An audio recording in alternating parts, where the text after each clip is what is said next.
Hey Eric, my name is Maddie and I am pleased to meet you digitally. I'm 16, I'm from St. Louis, Missouri, and I'm a junior in high school, and I'm homeschooled. So I am learning this poem for this contest because I really want to meet you, a lot, and so this is my best shot. And even if I don't get to meet you, maybe I can be on the radio show. That's cool too. But anyway, so this is my shot at Paul Revere's ride, and I actually enlisted the help of another homeschool family who will be off to the side interpreting this poem for you for your enjoyment. So, without further ado, here is my shot at the Paul Revere's Ride contest and the Paul Revere Ride poem by Henry Wadsworth Longfellow. Listen, my children, and you shall hear of the midnight ride of Paul Revere. On the 18th of April in 75, hardly a man is now alive who remembers that famous day and year. He said to his friend, "If the British march by land or sea from the town tonight, hang a lantern aloft in the belfry arch of the North Church Tower as a signal light. One if by land, and two if by sea, and I on the opposite shore will be, ready to ride and spread the alarm through every Middlesex village and farm, for the country folk to be up and to arm."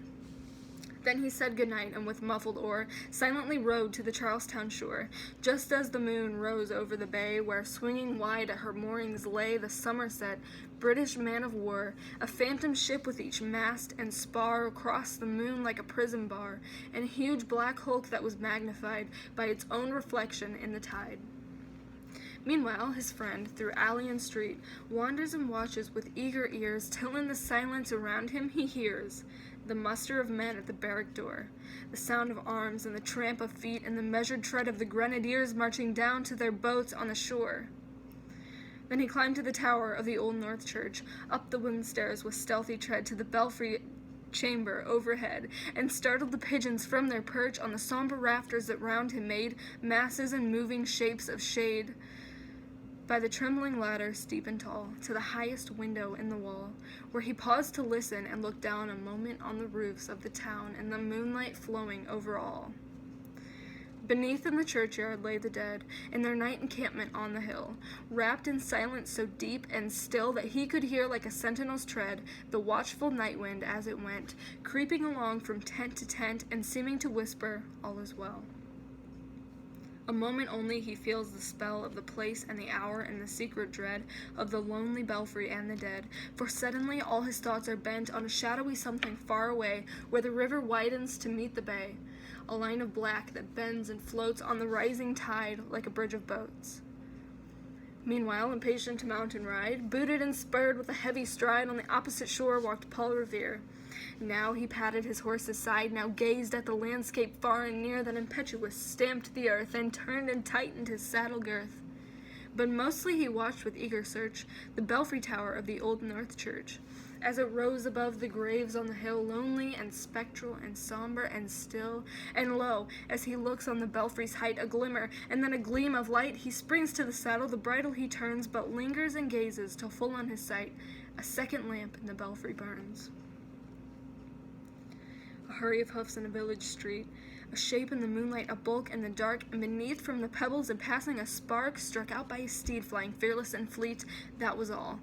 And yet, through the gloom and the light, the fate of a nation was riding that night, and that spark struck out by that steed in his flight kindled the land into flame with its heat.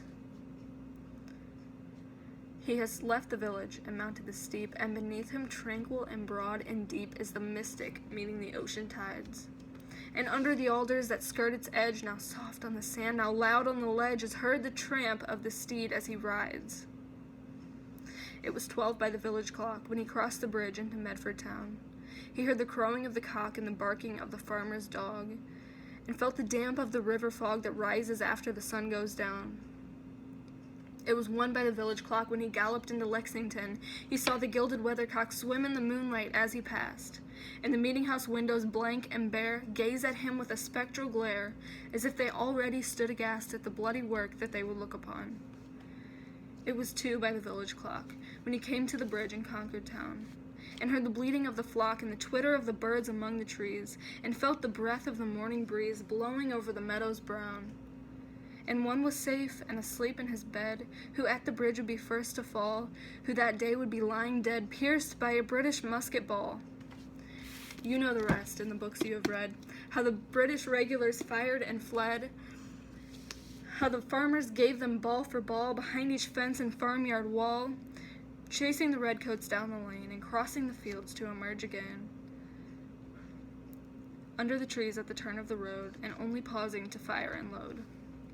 So through the night rode Paul Revere, and so through the night went his cry of alarm to every Middlesex village and farm, a cry of defiance and not of fear, a voice in the darkness, a knock at the door, and a word that shall echo forevermore, for borne on the night winds of the past, through all our history to the last, in the hour of darkness and peril and need, the people will waken to listen and hear the hurrying hoofbeats of that steed, and the midnight message of Paul Revere.